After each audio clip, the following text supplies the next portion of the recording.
Bonjour à tous et bienvenue pour cette nouvelle vidéo. Je suis ravie de vous retrouver après ces quasiment un peu plus de 2 semaines d'absence. J'espère que vous allez bien, que vous avez passé de très bonnes semaines et que vous avez eu d'excellentes lectures. Alors je vous l'avais dit, hein, il n'y avait pas eu de vidéo sur la chaîne pendant 2 semaines car j'étais en vacances.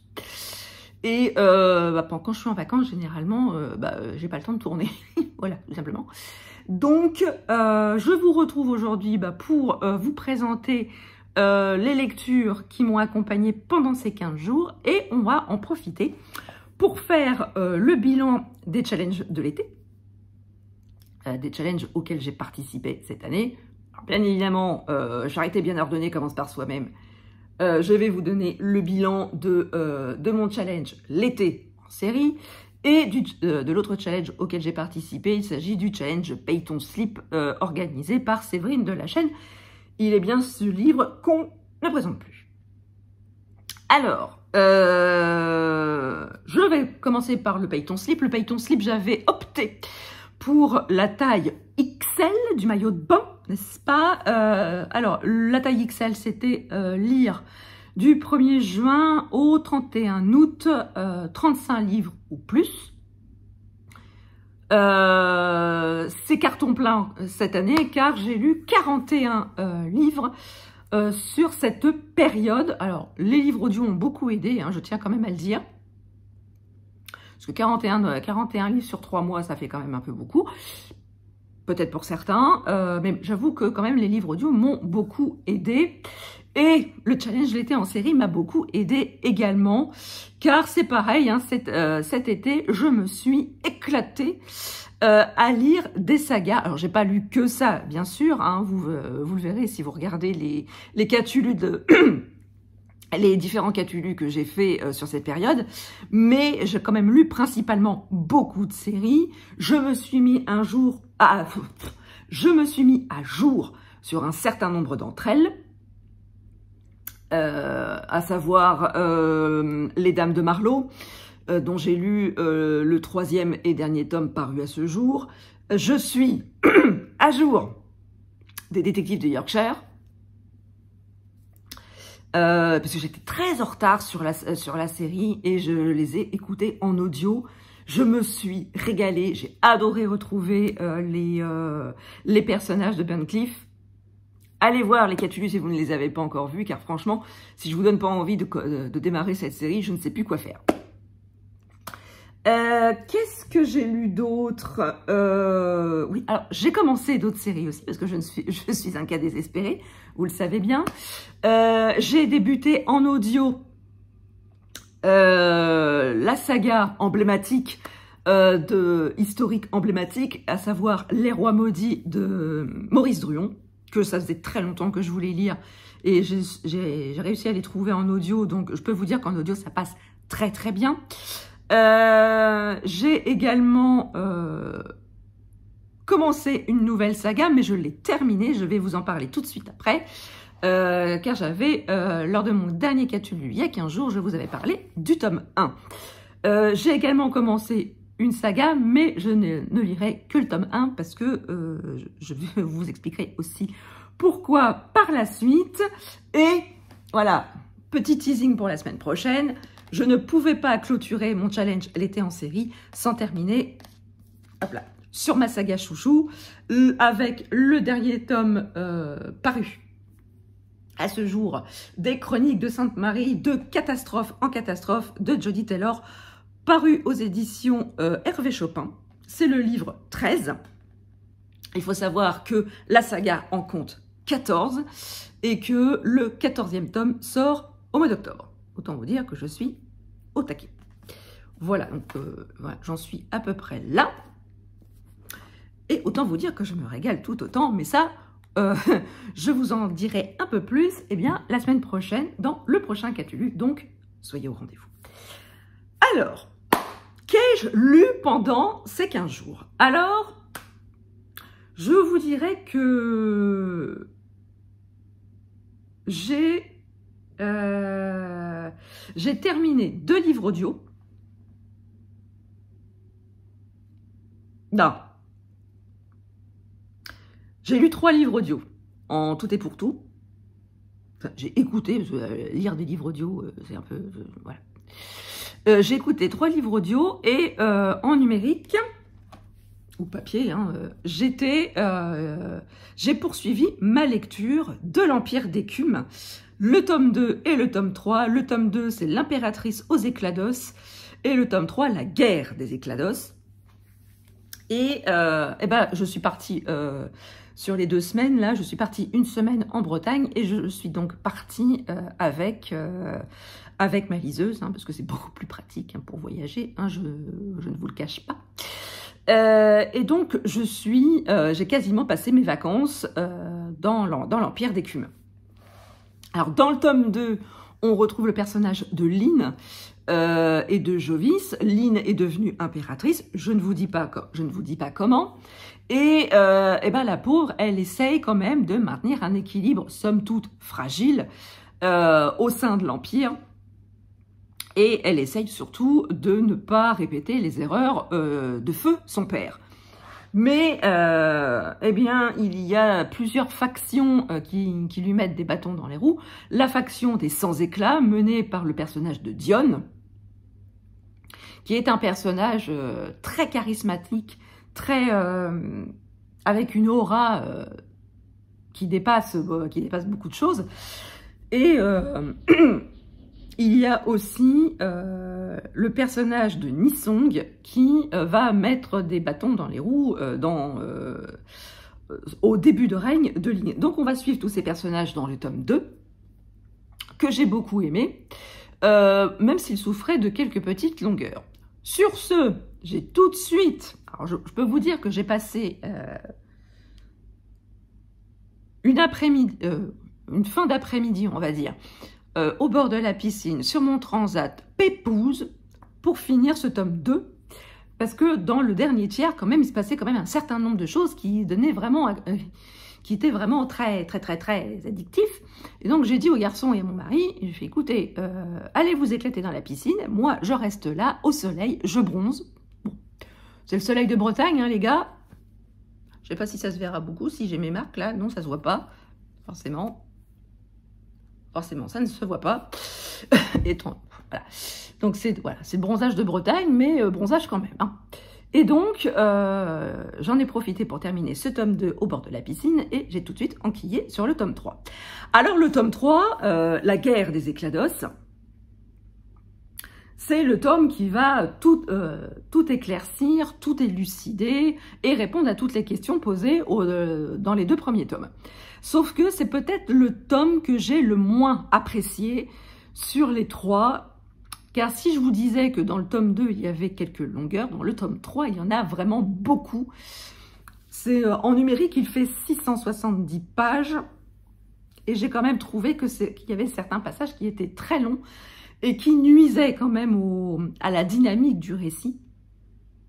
On aurait pu se passer d'un certain nombre de choses. Alors effectivement, là, la magie d'Oz révèle tout son potentiel, tous ses secrets. Le destin de certains personnages va se dévoiler. Je ne sais plus si je vous le disais pour le premier tome, mais dans le premier tome, entre Jovis et Méphi qui est une créature que Jovis a sauvée lors d'un naufrage, quand il était tout petit, il s'est noué entre eux un lien d'amitié profond qui se développe vraiment de tome en tome. C'est même plus qu'une histoire d'amitié entre ces 2 personnages, parce que Méphi est vraiment un personnage, même si c'est un animal, Méphi c'est vraiment un personnage à part entière, et la relation explose littéralement dans ce tome 3, et c'est vraiment ce que j'ai beaucoup aimé dans ce tome 3. La fin, j'ai trouvé la fin extrêmement émouvante, parce qu'il y a quand même un moment où j'ai quand même dû refouler, déglutir un certain nombre de fois. Mais c'est vraiment une très bonne saga, idéale pour les personnes qui veulent débuter la fantasy. C'est une saga qui est pas trop longue, c'est une trilogie, donc en 3 tomes c'est plié. J'ai beaucoup aimé l'univers, je vous dis, bon, mis à part les quelques longueurs dans le tome 2 et le tome 3 qui sont peut-être un peu plus nombreuses, J'ai vraiment beaucoup aimé l'univers, j'ai vraiment beaucoup aimé les personnages. Les méchants sont très méchants. Il y a certains qui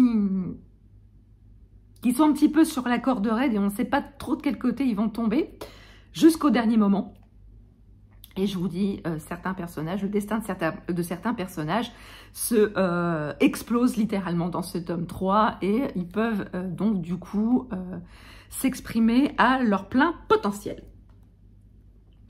Ensuite, en audio, j'ai terminé d'écouter le tome 2 que j'avais commencé avant mes vacances.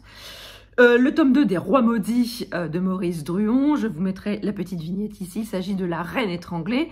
Donc, on poursuit du coup notre périple dans l'histoire de France à la suite de la malédiction prononcée par Jacques de Molay sur le bûcher où les héritiers de Philippe le Bel jusqu'à la 7e génération seront maudits et d'autres aussi personnages seront maudits pour avoir fait brûler le chef des Templiers.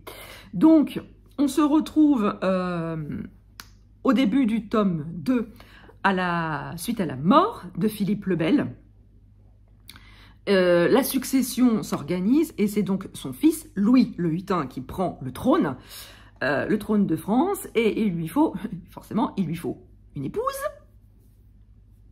La première étant enfermée pour des raisons que je vous tairai, il suffit de lire le tome 1, qui est donc enfermé et il fait tout justement pour annuler ce mariage et pouvoir prendre une nouvelle épouse. Donc on part là-dessus. Il y a évidemment d'autres complots, il y a d'autres rebondissements, il y a d'autres secrets. Ce tome 2 est toujours aussi addictif.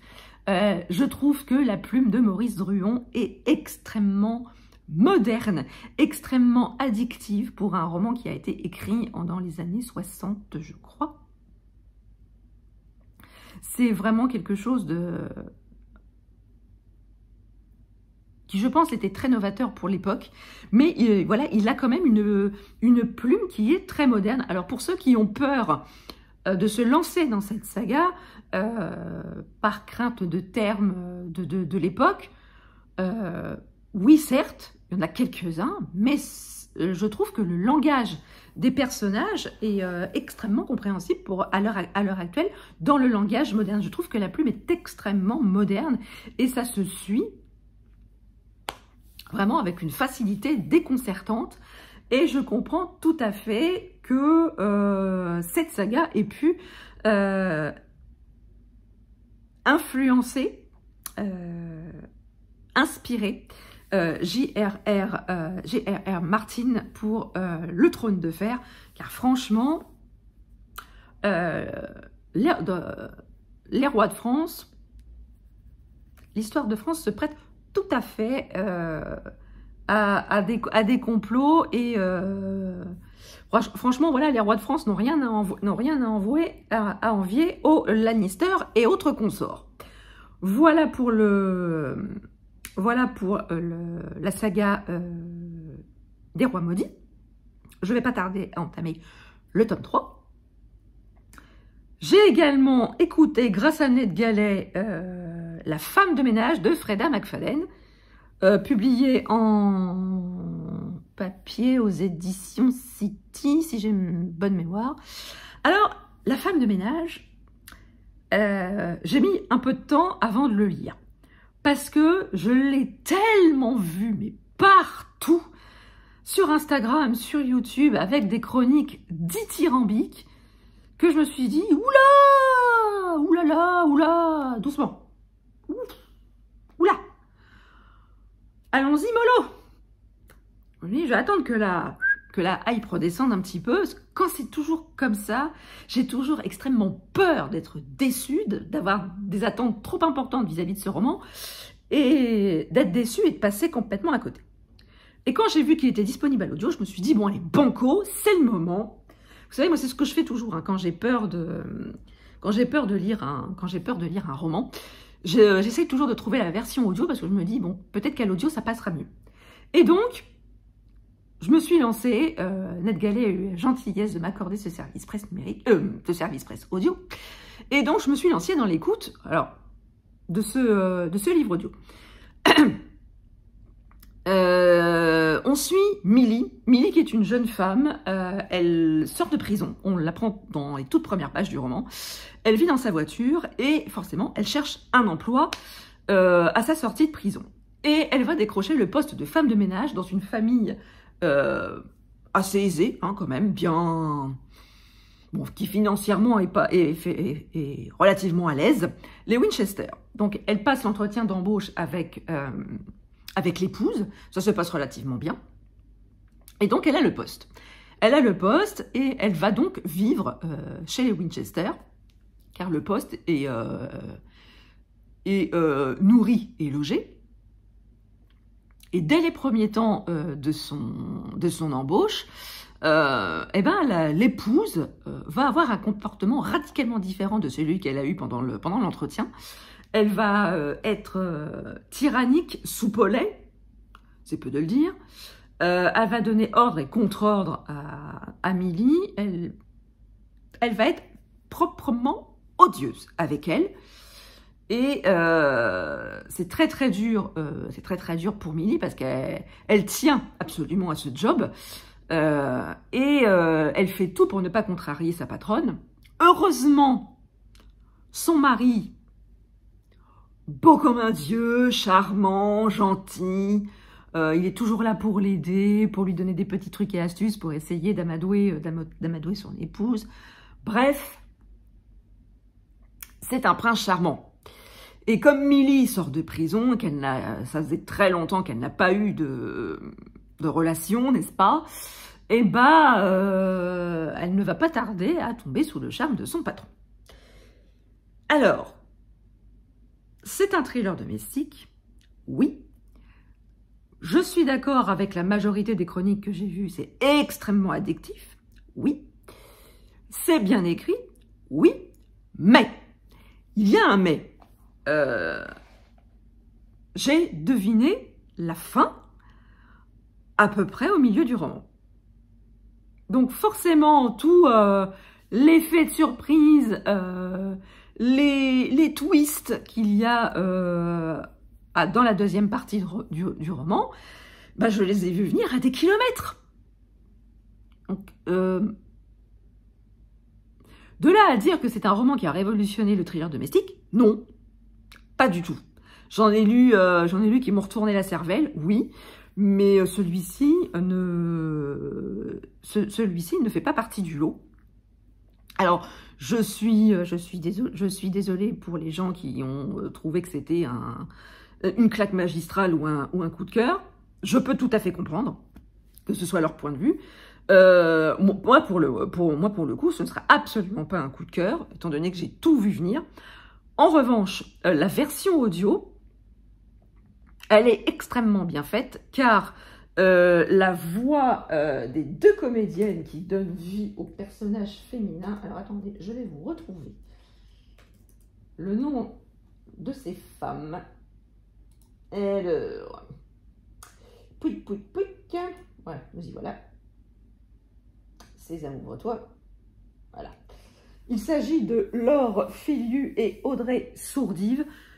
Franchement, les voix de ces deux comédiennes donnent vraiment, elles jouent vraiment leur personnage. Ça donne un ton supplémentaire à ce récit. Alors comme je vous dis, c'est addictif et c'est très bien écrit, oui. Et porté par les voix de ces deux comédiennes, ça donne encore plus d'attachement aux deux personnages féminins. Alors il y a des choses franchement qui font lever les yeux au ciel, comme voilà, l'apparition du mari qui arrive tel un prince charmant sur son cheval blanc venant sauver la pauvre petite Cendrillon. Voilà, ça c'est Jean-Michel Cliché, hein, voilà, qui arrive. Mais bon, et c'est ça aussi qui fait qui m'a fait deviner la fin, quoi. C'était enfin voilà. C'est pas un coup de cœur. Alors, il faut savoir que La femme de ménage, c'est un tome 1. Donc, comme je vous le disais, je vais m'arrêter au tome 1. Je sais que le tome 2 est sorti. Les secrets de la femme de ménage est sorti. Je ne le lirai pas car je crains très fortement que le roman soit construit sur exactement le même schéma que le tome 1, et vu que j'ai deviné la fin du tome 1, je n'ai pas envie de me faire avoir une deuxième fois. Donc je m'arrêterai là pour cette série. C'est pas très grave en soi parce que j'en ai quand même beaucoup d'autres en cours, hein, donc c'est pas grave en soi, mais au moins je ne mourrai pas idiote, j'aurai au moins lu le roman qui a retourné Instagram et YouTube en matière de thriller domestique. Et enfin, j'ai écouté la semaine dernière la biographie de Matthew Perry, Friends, Mes amours et cette chose terrible, qu'il a écrit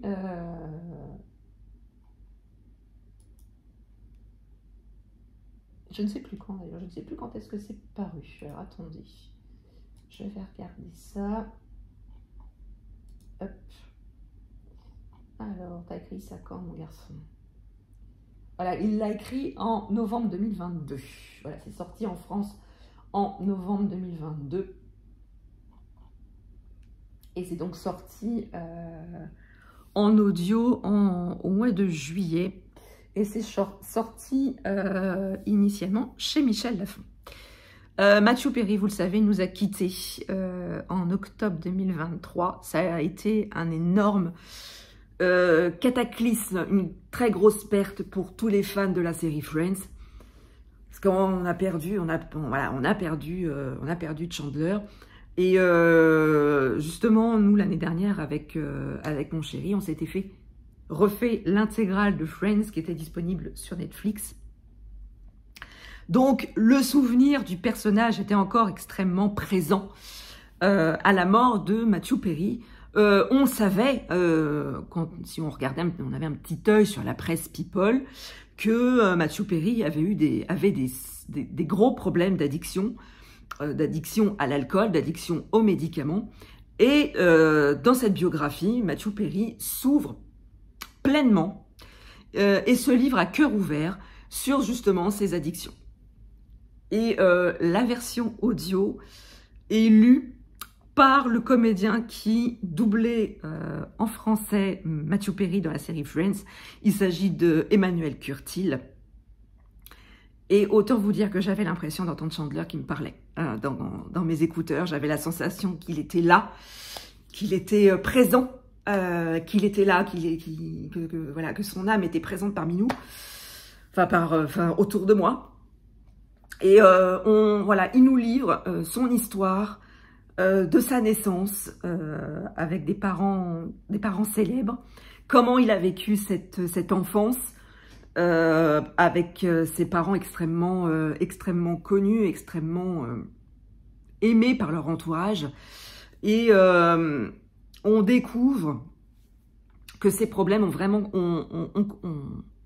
commencé dès l'enfance, en fait. Il a toujours voulu obtenir l'attention des autres, de ses parents notamment, mais aussi de son entourage. Alors il s'est très vite rendu compte qu'en étant drôle, on se fait toujours plus ou moins aimer des gens. Donc il a développé ce côté humour.